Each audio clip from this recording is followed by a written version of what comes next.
Test for sound, we're good. Let's start with a review question. Okay. So, I'm a big football fan. I thought let's start with football here. Imagine you've got a running back and a linebacker, and they are going to collide. Let's try to figure out where they're going to end up at. Right, so, the running back's only 80 kilograms, and he's moving 7 meters per second. And then the linebacker, he's bigger, 122 kilograms, and not only is he bigger, linebacker actually has to be moving faster in this case here. Where are they going to end up going? That's my question. This is a really typical question that you're going to be asked not just by me, but like on the diploma exam. Okay. And one of the struggles that I'm going to mention over and over again this year is that there's not like just one formula you use. Okay. In grade 11, you guys would have learned formulas like D equals VIT plus 1/2 AT squared. And more or less, I would like tell you what the time was. I would tell you what the acceleration is. I would tell you what the distance is. And I'd say solve for velocity initial. And I imagine most of you guys were probably okay at doing that. Physics 30 is going to utilize the formulas on the sheet, but like in a more challenging sort of way, if that makes sense. We're just going to continually, in this unit, use the same stupid formula over and over again. It's almost always going to be your momentum is equal to mass times velocity. But like you have to be able to understand how to use that in this scenario. You guys get what I'm saying here? Like it's more complicated than just plugging numbers into a formula. So I'm going to start by trying to draw a bit of a picture here. One of the things I kind of take for granted is that we're all on the same page on certain things, and maybe I need to slow down on that. Do you guys know how this system of degrees works here? Is that something you're familiar with? No, okay. There are actually 4 different ways that I know of that you can actually measure angles. Maybe let me start with a bit of a recap on how to measure angles. One of them would look something like this. If I put an angle like that, and I told you that this was 30 degrees right here, you could write it like this. It's mostly going east, and it's going 30 degrees towards the north. I did this on one of my first days here and kind of just assumed that you guys had seen that before, but you guys hadn't, had you? Sorry. Make sure, like, if there's something here that, like, I assume you knew, stop me, would you? But that is one method of recording this angle. It was going mostly east, and it's being offshot by, like, 30 degrees to the north. That's one method of writing it. Has anybody actually seen that one before, or was that new to you? Oh, so a few of you had. Okay. But not everyone. Here's another way of writing it. You could have said 30 degrees north of east. More of you are nodding to that one. Okay, it's another way of doing it. A third way of writing it is based kind of like on math and trigonometry, and you would have literally just said 30 degrees. And the reason why is that 0 degrees is due east, 90 degrees is due north, this would be 180, this would be 270, and if you guys are in math 30-1 or even 20-1, like this is like your coordinates of like quadrant 1, quadrant 2, quadrant 3, quadrant 4. In case you're wondering, why in the world is 0 at east? I don't know if you've ever heard this, but the rationale is that the sun rises in the east and sets in the west. And so traditionally that was a method. Okay. There is actually another method. This was known as I think this one's the navigator method. I believe this is navigator. No, it's wrong. This is polar coordinates. This is called the polar coordinates method. Coordinates. The final method is really confusing. I'd never expect you guys to utilize this one because I think it's kind of dumb. But the final method actually starts with this being at 0 degrees, and it goes clockwise around, not counterclockwise, but clockwise, like a clock would do. And so then this would be 0, this would be 90, this would be 180, and this would be 270. And that one's known as the navigator method. So in this example right here, where I had a 30 degrees sitting right here, it actually would have been known as 60. Because going from here to there would have been 60 degrees around. I never used that one because these two methods right here, like it's dumb. One starts here at 0 and goes counterclockwise. The other one starts up at 0 and goes clockwise. Like, why can't we have one system? So, anyways, brief like lesson aside here. I was meaning for this one to be with the polar coordinate system, so it's more like what you've done in math. So let's draw a picture. Okay. 10 degrees means that someone is coming in with an angle something like that, where like this would have been east, And 10 degrees is like that. This is my running back. Oh no, sorry, that's my linebacker. This is my linebacker. And he's coming in at 10 degrees, so like slightly above east.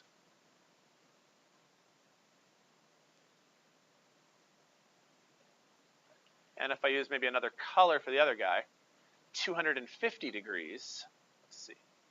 So 250 degrees means this is 0, up is 90, that's 180, 270 is right here.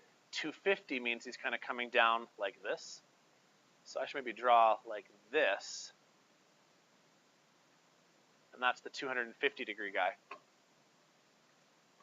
And if I'm drawing a triangle out of it, why don't I draw it like, this? Sorry, I'm kind of over top of my words.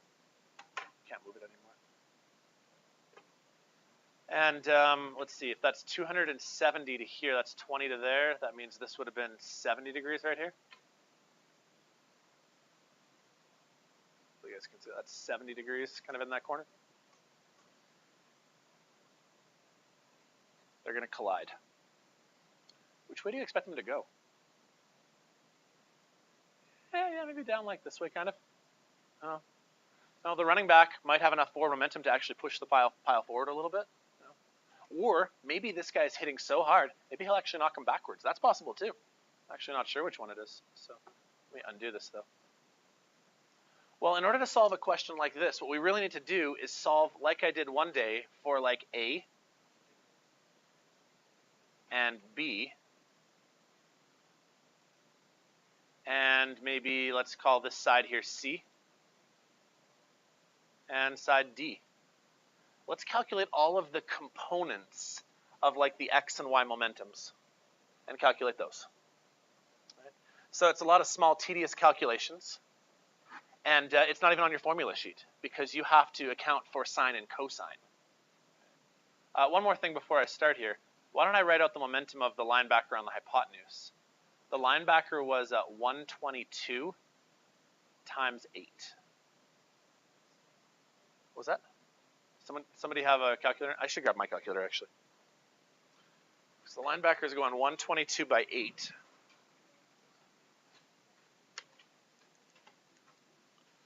So on its like hypotenuse, let me know if I lose you here, but my calculations are that the linebacker had 976 kilogram meters per second, but that's on the hypotenuse. We're going to want to break that up into like X and Y coordinates. I'll do that in a second. I did that wrong, didn't I? No, that's the linebacker. Yeah, okay. The running back's the other guy. The running back's this one here. He was 90 by 7. Should be what, 630? Yeah, 630.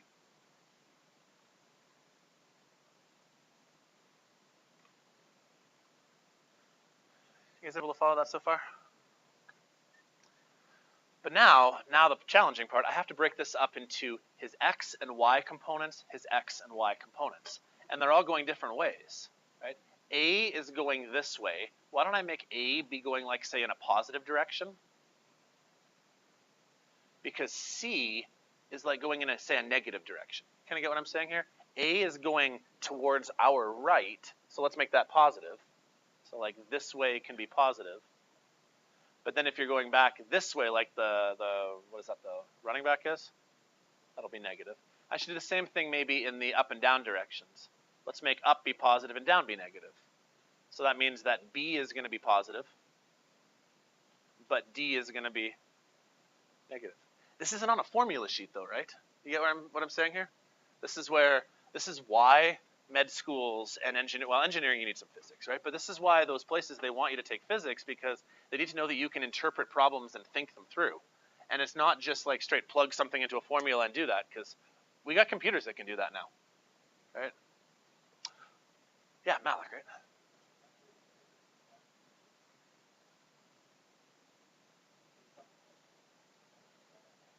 How did I draw the diagram? Well, I started with the angle of 10 degrees. And so I started by drawing like something with an angle of 10 degrees like this. And then I drew it like, I don't know, a random amount of farness. Right? And then when I saw the other guy being at 250, I didn't start it like say over here, because then like that would be this running back going here, and this would be the linebacker whiffing on him entirely. So like I kind of had to estimate, okay, well where should I start that vector up here so that they do like collide in the middle? Does that make sense? I mean, I guess the best answer I can give you is just like experience and practice, right? But it wouldn't make sense for me to put one here at 10 degrees and then have the other one meet, like, well, they don't meet, right? So I had to like take this one and go, well, okay, there, now they're colliding.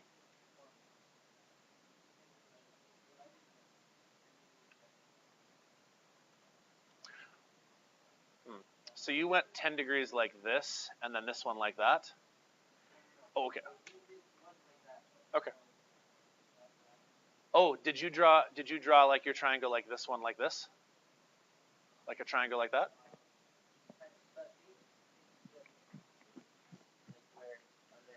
Yeah. Yeah. See, but this is wrong though, because this isn't 10 degrees. From where he started from right here? From where he started here. This is actually him going 200 or 190 degrees. You get what I'm saying here? Because if this is where 0 is, you drew this guy at a 190 degree vector. You may get lucky and have this work out, but I'm not sure that would happen, right? Because from where this guy started right here, you've drawn this guy with like, you get what I'm saying there? This isn't 10 degrees anymore. That looks more like 60 or 70 degrees. So you're kind of backwards then. Good question though. Okay, sorry, I'm just going to try to erase some of the stuff I did, and then let's keep moving here. Okay, so let's try to solve for A, B, C, and D utilizing sine and cosine. Okay, let's solve for side A right here. A is an x direction vector, and based on how we've done this, we need to use cosine. So this is going to be 976 times the cosine of 10. That will be what A is equal to. If you're lost on that step, can I give you a math lesson some other time and try to help with that? Okay, because I am kind of assuming some background knowledge from math classes. But if I lost you as to how in the world I got to there, can you talk to me at some point so I can explain where that came from? Okay. The reason why is that side A is the adjacent. This side over here is the hypotenuse. Yeah. If it helps you, sure. Sure, if it helps. Yeah.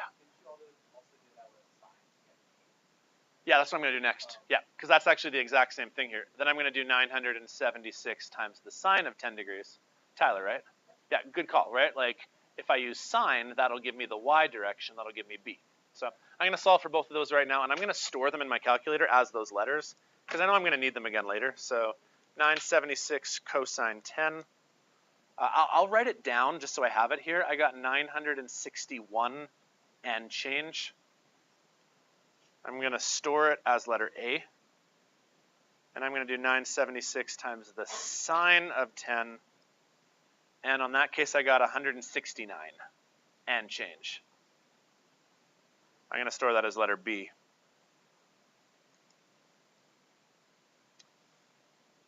And I should write down units afterwards, like kilogram meters per second.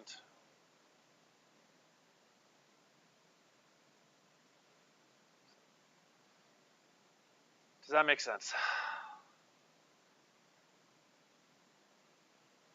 Both of those are going to be positive numbers because based on the direction that I've chosen A and B to be positive. I didn't have to do that, by the way. I could have chosen down to be positive. I don't know. Most people, I think, like this way and up to be positive. I think that just feels normal. Got to do the same thing for C and D, though. Okay. So based on this, C is going to be an adjacent side to that 70 degrees that I put right there. Because 250 is 70 degrees more than 180. So I'm going to go with 630 times the cosine of 70. And that's going to give me side C, only I'm going to make it negative.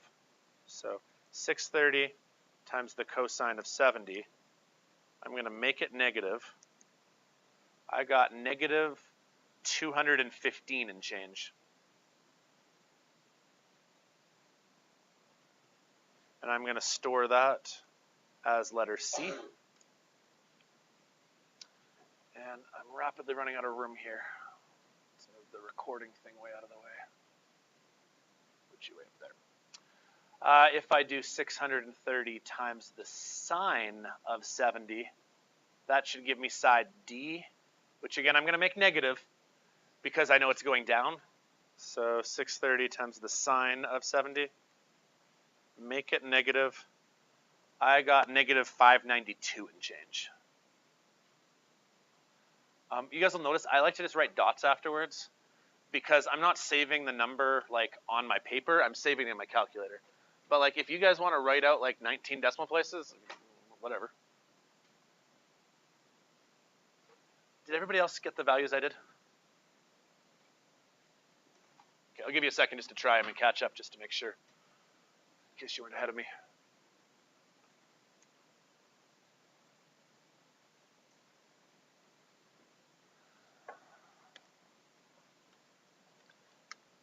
Okay, so this is really the essence of what makes Physics 30 more challenging than Physics 20 is that now we need to come up with a formula to kind of figure out where to go from here. Right? It's not just about mass and velocity and angles anymore. We got to figure out what are we doing with A, B, C, and D. Right? Should I add A and B together? Should I take A and subtract C? Should I take A and subtract D? Right? Like what order do these work in? And like I can't give you a formula for that. That's where you need to understand big principles here. Law of conservation of momentum basically says that in each dimension, x, y, and z, if we even do z, momentum should become conserved. So like I'm going to take A and C and put them together because A is going in the x direction and C is going in the x direction, only I'm going to subtract them. I'm going to take A and I'm going to subtract C and try to calculate what that is because that's going to get me my net momentum in the x direction. Yeah. Sure. Okay. Good call. So I should take A and I should like add C as its negative number. Really, I don't really. You get what I'm saying though, right? Like this value and this value must get combined, and when you're done, it should be like 700, not 1100, right? I don't care how you do your negatives. There's not like one right way of doing it, as long as you get it. Same logic here. You should take your B and your D values and make sure that they go together because that'll give you your net in Y. I'm out of space on my page, so I hope you guys can find room to squeeze something in there. I'm going to have to go to another slide here. So sorry, I'm going to have to hop back and forth. I'm going to take A and C and combine them. So I'm going to take my A value, and I'm going to add my C value. And that's going to have to go on the slide here. My net in X, I got this, 745.6999, something like that. That was my net in X. I'm going to save that as letter E. It works for me. Store that as letter E. That would have been, let's see, which way did we decide is positive? Yeah, to the right. Yeah, because we decided that was positive, right? Okay. And then let's find the net in Y. And so that was what, B and D put together? So that'll be B plus D. I got 169.48.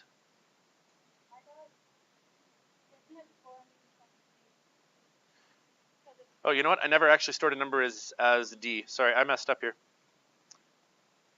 Well, this is why I always write those numbers down. What was D? D was 592. This number here I should have stored as D.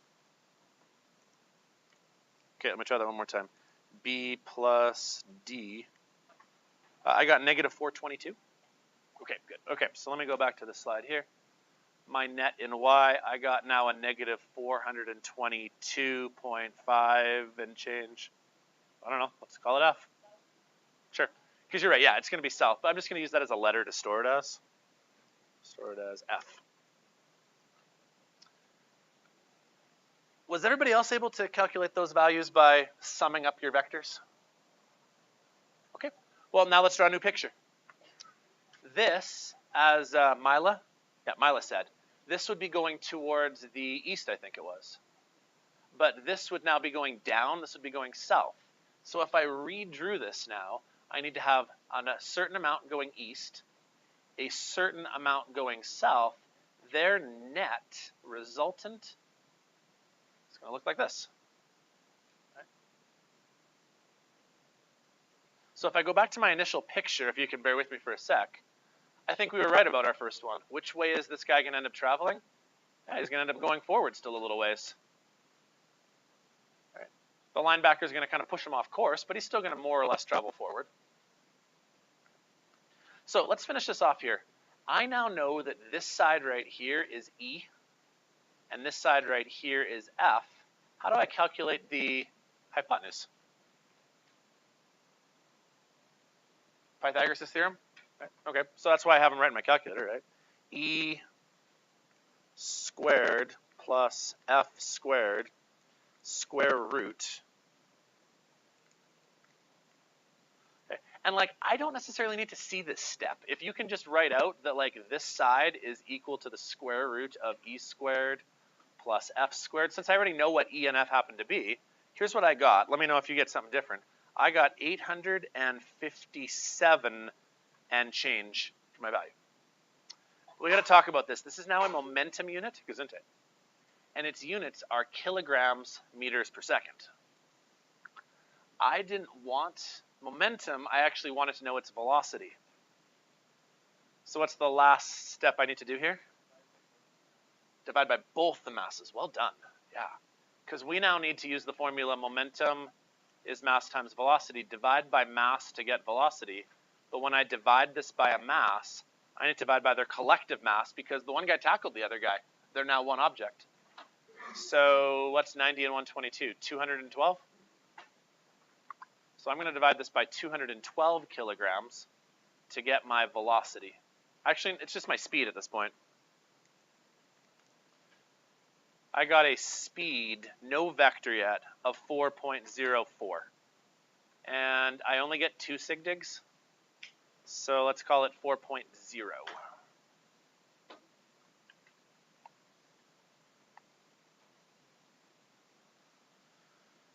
We're still not done yet.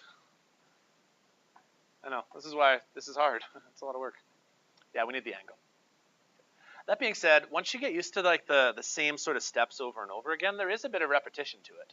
The angle we're looking for is this little angle right here.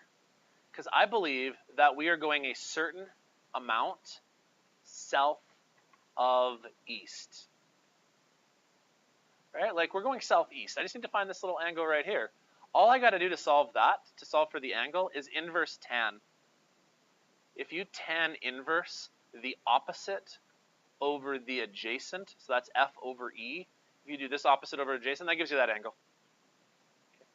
And again, I do kind of assume that you guys are comfortable with the stuff from like Math 10 and 11. If like you're like, Chris, what the heck is a tan inverse? Can you talk to me at some point? And I'll try to give you a tutorial. So anyways, I'm going to inverse tan F divided by E.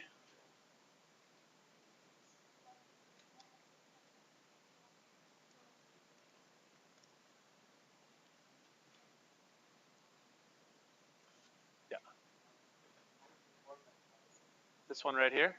Okay, so great question. You know how we had these two net values right here? Well, I knew that this one was a positive x value, so I drew it going in the positive x direction. Okay. This was a negative y value, so I drew it going in the negative y direction. And I did like a tip to tail method, so this was my resultant. Does that make sense? If this had been a positive value right here, I'd have drawn a triangle that looked like that. Right? It just depended on the positive and negativeness of it. Once I had that figured out, Pythagoras' theorem was going to happen the same way either way. So this is really just for me to get my direction. It looks like I'm going mostly east, but somewhat south. I got 30 degrees. Anybody else get 30 degrees? Okay. And it depends on which one you used here. Did you do F over E or E over F when you did it? Oh, okay. Okay. Let me check mine one more time just to make sure I didn't screw up. And did you get 30? Yeah, which is what I got as well. Yeah. And the reason why it's negative 29.5 is that, if you know your trigonometry, yeah, it's going down like that. So.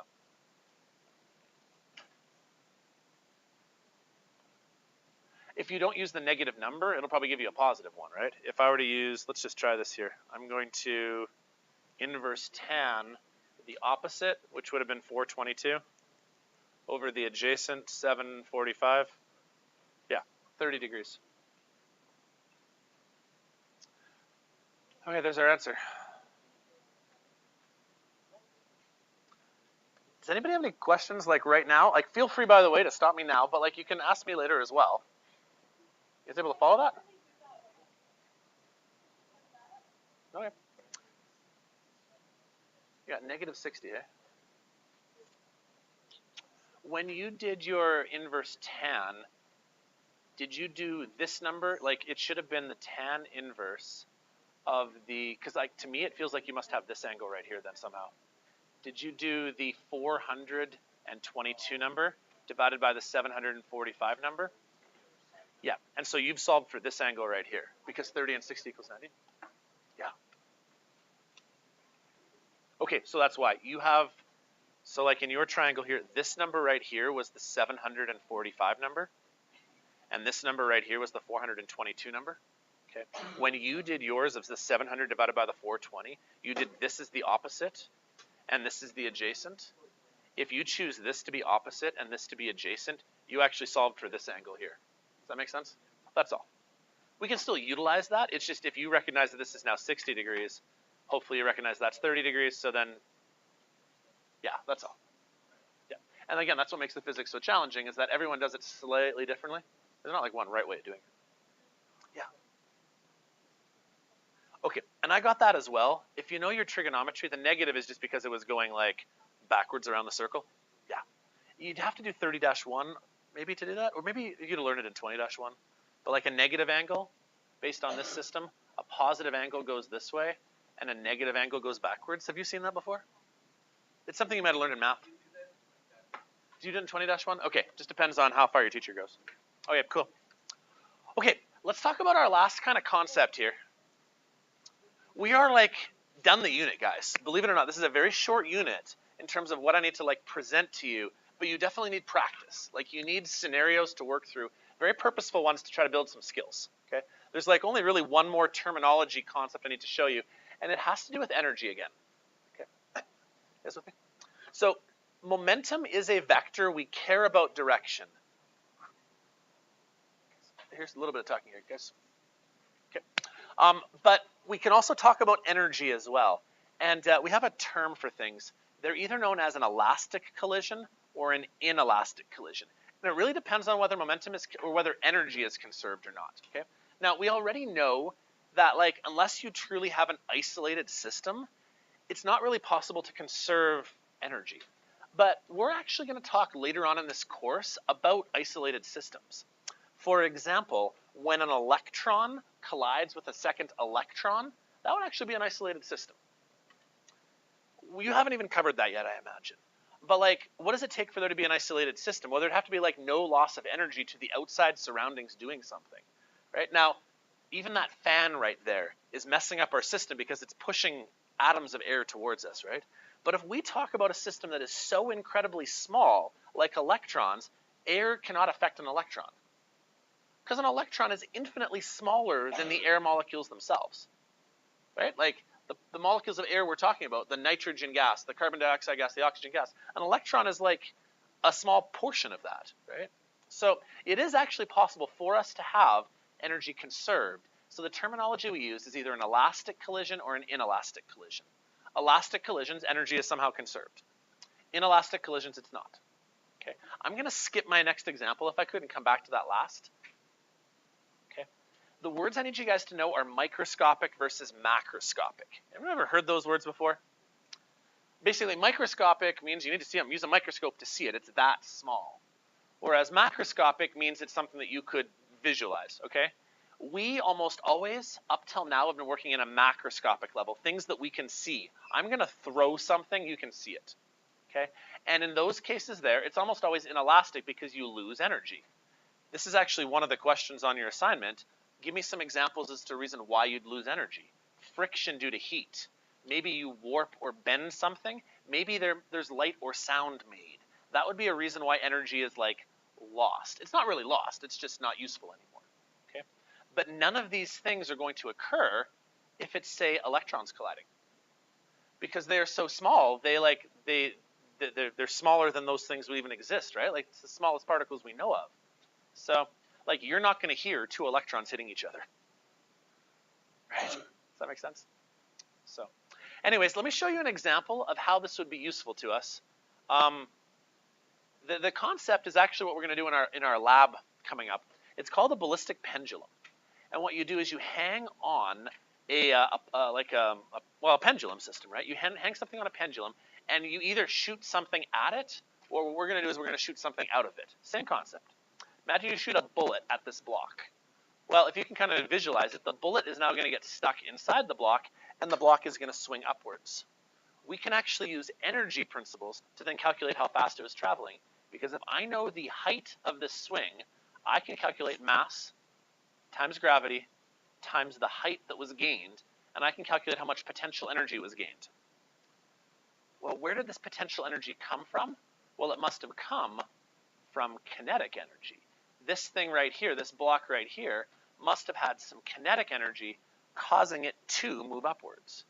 And so based on this, I can actually calculate the height. Well, if I can measure the height, I know what gravity is. Mass will actually cancel, because mass won't matter in each case. I can calculate the velocity of the block the instant it began moving. And based on that velocity, I can then do a mass velocity before and calculate mass velocity after, and use momentum principles to calculate just how fast the bullet was traveling. That's kind of the system of steps we're going to go through. Let me say that one more time, and then we're going to do this hands-on as well. Okay? But let me try it one more time from the top, so you kind of follow this train of thought. Okay. We want to try to calculate this velocity right here. This is our goal. I want to calculate how fast this bullet is traveling. Okay. If I calculate how much height this block swings up, I know its mass, because I can weigh it, right? I know gravity's 981, and if I can calculate how much height there was, I can calculate how much potential energy the block gained. Well, why is the block gaining potential energy? Well, because it must have received a kick of kinetic energy, which would have been right here. This block was given some energy, some kinetic energy, so that it could swing upwards, right? Yeah.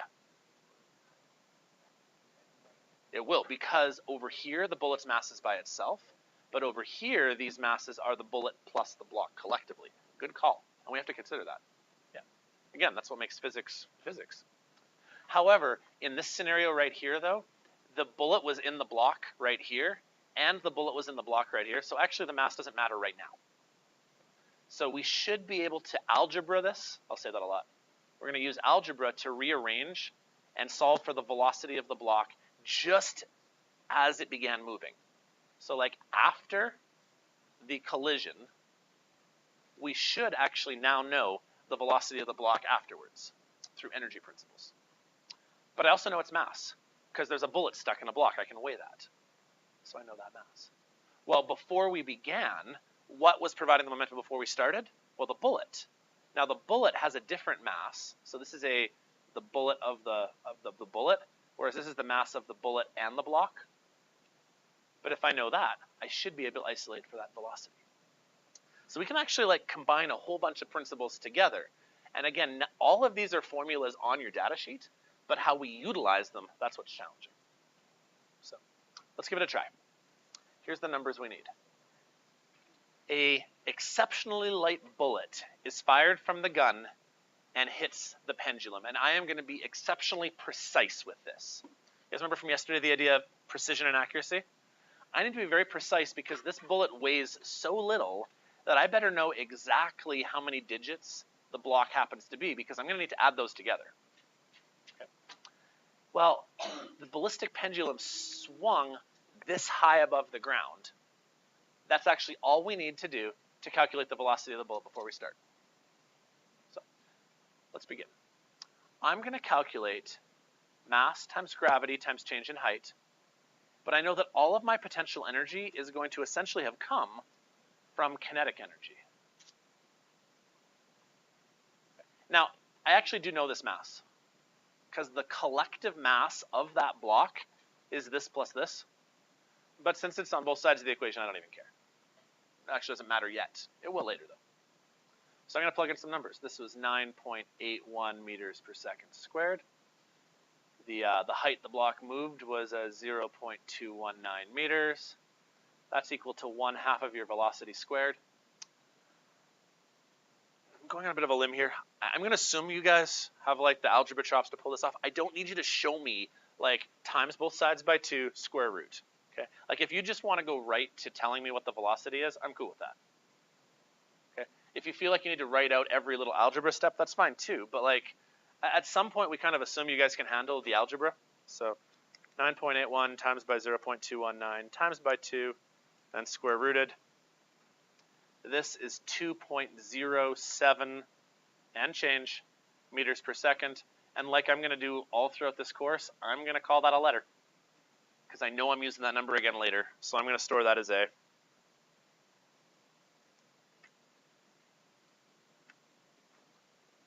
You guys able to get that as well? What principle did we utilize there? Conservation of energy.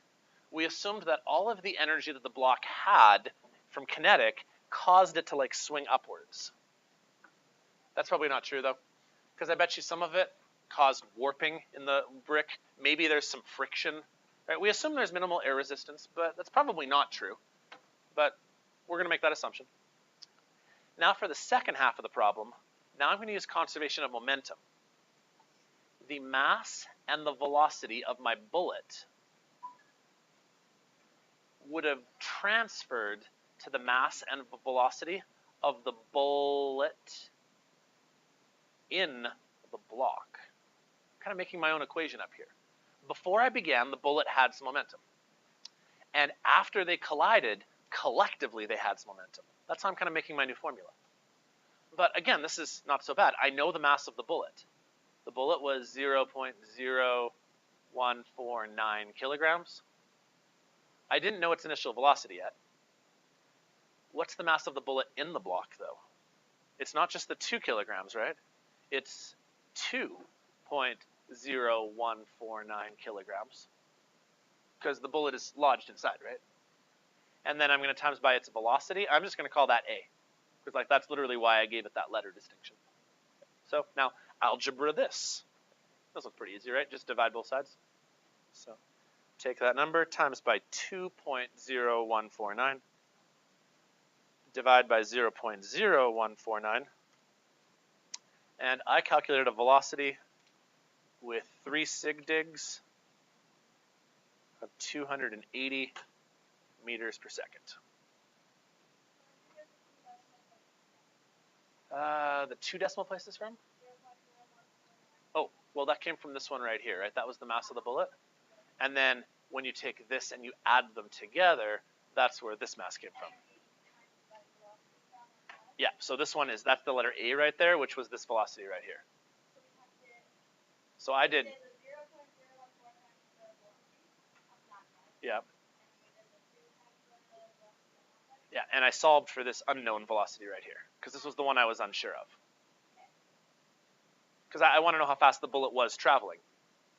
I got 280, which actually as a frame of reference makes sense. That's pretty fast. A bullet should be going quick. It did want a velocity, so we need a direction. This is really like minor, but in otherwise, I'd go F for forward. Bullet was traveling forward. I don't know whether it's north, south, east, or west. I don't care about that, but I should give a direction. So there, we're done part A. That actually wasn't like horrible, but like it does involve multiple little steps. Yeah. Well, I mean, we didn't know that it was going east. He could have been pointing the gun south, right? So, right? I don't know which way the gun was pointing, right? Which way's north, right? North, south, east, west. But I didn't give you a frame of reference. That's the problem, right? So without me actually telling you which way he pointed the gun, just go with forward, right? Forward works, right? I know the gun didn't shoot the bullet backwards. Okay, the last thing I want to do, though, is figure out whether the collision was elastic or inelastic. I already know the answer. It's going to be an inelastic collision. We are going to lose some energy somewhere, but let's try to confirm that. Now, this is a bit different. This is more like what we're doing in our lab. Okay?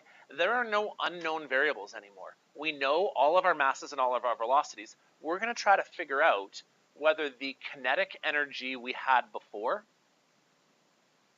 truly does equal the kinetic energy we had after our collision. So we're talking about our collision. So before we began, we had a bullet. And after it struck the bullet, it was now a bullet in a block. We're going to lose some energy. There's got to be some heat, right? I mean, as a bullet literally burrows into that block, there's going to be some heat lost, right? Maybe even some sound, right? Friction. So I'm going to see whether the 1/2 mv squared here truly equals the 1/2 mv squared here. And so this is different. I'm not actually solving for a variable. I'm going to see whether this side here actually equals this side here. There's no way it's going to. We're going to lose some energy. But here's how it would look. What was the bullet's mass? I believe it was 0.0149. Yeah, kilograms. And the velocity of the bullet before we just solved for, I'm going to label this as letter B as 280. So I'm just going to save that number in my calculator as B 280. And so its speed was 280 squared. So let me solve that. 1/2 of 0.0149 times by that speed squared means the bullet had, with 3 sig digs, 585 joules of kinetic energy to start. This number right here, I really hope I didn't mess up somehow, but I'm expecting this number to be less because we're going to lose some energy along the way. So let's try this one. Now it's 1/2 of the mass, but the mass of the bullet in the block was 2.0149 kilograms. And the velocity of the collective block and bullet, I believe I used letter A for. So let's try that one. 1/2 of 2.0149 times A squared. And I got 4.33 joules. Anybody else get that? Where did all the energy go? I mean, take a block of wood. If I were to ask you to jam a pencil into it, would you be able to do that if this was like a piece of like, like say a mahogany, some sort of like harder wood? Would you have the ability to do that? No, because it's going to take a lot of force and effort to like jam that thing in there. And let's say that you did. Let's say that you used like a lathe of some type and you like used a drill to drill it inside there. Would it not feel hot inside? Because it's going to take a lot of friction to burrow its way in. Almost all of our energy was lost, probably due to friction, due to heat. Does that make sense? Right? But the remaining energy that we did have caused the block to swing upwards. Does that make sense? So hopefully that is kind of logical. So this is a little bit different. This is exactly like our lab though. In our lab, we're going to be looking for all of our before numbers, all of our after numbers, and we want to see whether they actually truly are equal to each other. And when they are not equal to each other, we say it wasn't conserved. Hopefully you guys will discover in the lab we do, I hope tomorrow, crossing my fingers we get that software up, but hopefully you'll discover that momentum in the X and Y directions actually is roughly the same. I don't actually expect it to be the exact same, but like if you guys calculated 585 over here, and you calculated 587 over here, I would probably say close enough. So, I don't ever expect it to be like the exact same number, but like from a practical real world scenario, hopefully it's close. So, okay, that's all I got. Do you guys have any questions?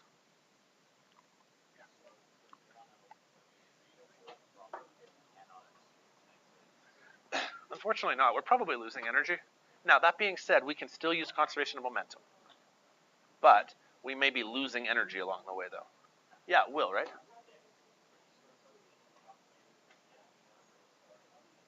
It overrides the previous one. Yeah. Good question. Hey, Jared. Ooh, you probably have to reset your calculator. Yeah. I mean, just put in new values, right? Like, just override it every single time. Yeah. Any other questions? Okay, so here's where we go forward from here, guys. I would love if you guys could finish your first assignment as soon as possible. I know I didn't make it due until Tuesday, but like, I think it's in your best interest to finish as soon as you can and get some feedback. Now, if you want to just mark questions 1 to 5, he's over on the side wall. Mark questions 1 to 5. The only thing I ask is that if you're actually marking it, like, don't change your answers afterwards. If you got it wrong, okay, I got it wrong, right? What I want from you guys then is to come talk to me and tell me, like, Chris, I didn't understand this one. Can you help me? Okay. So I would love it if you could do your assignment as soon as possible, the first one. Okay. There's a second one as well. So if you ever finish assignment 1, move right on to number 2. My hope, cross your fingers, guys, I hope they get this software on the computer lab tomorrow, because I want to take you guys down to the lab and have you guys do the videos that I took of the pool balls right there, and so I can help you try it. If that doesn't work, I guess tomorrow we'll just have a work day in the classroom. Okay. But I'm hoping that we can eventually get to a lab, because like I said, I built 5 activities to help build your skills. 2 assignments, 2 quizzes, or 2 assignments, 2 labs, and a quiz. Okay. So now, if you do want like workbooks, I can find you a workbook. Okay. But I think this is more purposeful in terms of what I'm trying to accomplish. So, sound good? Okay. You guys have, what do we have till the bell? Like 25 minutes left? I mean, use this time, okay? Work on whatever it is you need, but like if you need to leave the classroom, throw your name on the wall, okay? So I'll stop my recording now.